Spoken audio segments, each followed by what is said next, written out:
Hello and welcome to yet another episode of Straight Drive. In this episode, we're going to discuss the in and out of India-Australia series with Mahesh Kutty and me, Anil Rajpurohit.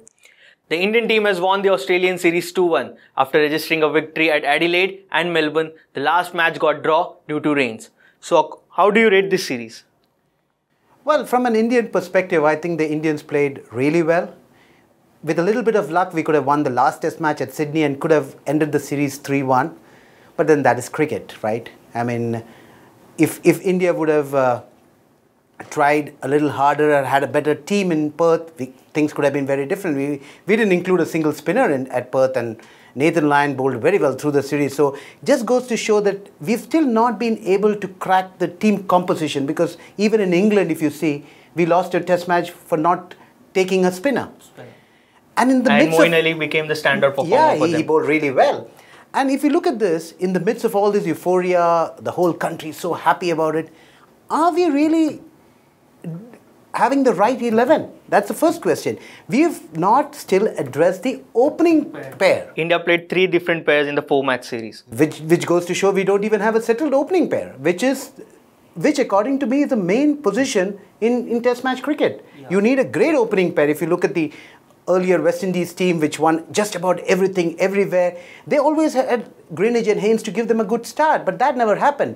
Then Hayden and Langer came, they were very good. So we have got a lot to improve even now. Even for India, like Gautam Gambhir and Virendra Sehwag, when they performed well, they made way for Lakshman, Dravid, Ganguly and Sachin. Yeah, you know what? An opening pair goes out, scores 50, 60 runs, gets the shine off the new ball. Then the middle order comes and really goes after the bowling. And that's how a big score is scored by any team for that matter.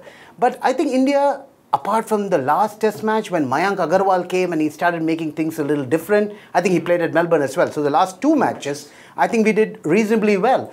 But then, are we going to continue with somebody like KL Rahul?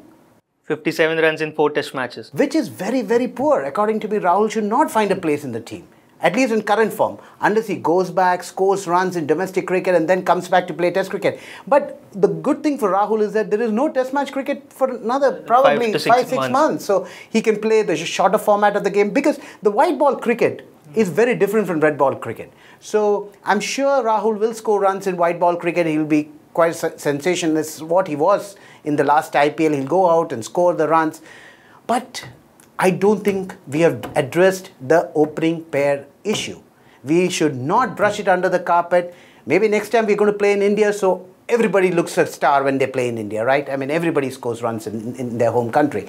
So let's see how things pan out. But I think overall, they've done a very good job. They played very well. The first time in 136 years that the Asian side has won in Australia. No, that's the first time an Asian team has won. It's been a standout performance by the Indian team, no doubt about that. I mean, the bowlers did a fantastic job. Some of the batsmen played well. But the main reason why India won, according to me, is Cheteshwar Pujara. He scored 521 runs, right? Yeah, 521. That's the difference. Take out his runs, and I don't think there would be too much of difference between India and Australia. So, according to you, was Cheteshwar Pujara the standout performer between India and Australia? Without a doubt. I mean, he was sensational. He scored so many runs. He scored the runs in the form that it has to be scored. He occupied the crease for long hours, and that actually got India a solid foundation, and they went on to score whatever big and were able to defeat Australia. So apart from Cheteshwar Pujara, how do you rate India's other batsmen's performance? I think the number 2 was, if I'm not mistaken, Rishabh Pant for 350. But Rishabh Pant played one huge innings. He scored 150 odd runs, so that's about it. And all along, I thought that Rahane was far, far behind Virat Kohli. It was not that, which is very surprising. Can you just tell me what is the Virat scored 282 runs and Rahane scored like 217 runs. Yeah, 50. So about 50 runs, 50, 60 runs. So it's not that it may be one innings and they could have been together almost. So yeah, I think the Indian batsmen did not really rise up to the occasion, but the Indian bowlers were fantastic. Bumrah was fantastic. Shami was a fantastic bowler. Whenever they needed a wicket, he came. So did Bumrah. So the Indian bowlers actually rose to the occasion and got wickets when it mattered. So how do you rate India's bowling performance? Like we played more most of the time he played three fast bowlers. You know what? I think we are overemphasizing the importance of fast bowling. I don't think that is the correct way. We still need to take one spinner, whatever be the condition. In Perth, we didn't take a spinner, we lost the match. So if we take one spinner, whoever it could be Jadeja. Jadeja is very good. Kuldeep Yadav is a mystery spinner. Ashwin is very good. Ashwin was injured, so maybe that could be one of the reasons why we didn't pick him. But I think we should always play to our strength, which is spinners. Well, we have a fantastic pace bowling attack. Look at Bumrah, Shami, Ishan, Yadav, Bhuvi. So we've got a good bowling attack. There's no doubt about that. Now we need to see how best we can use them.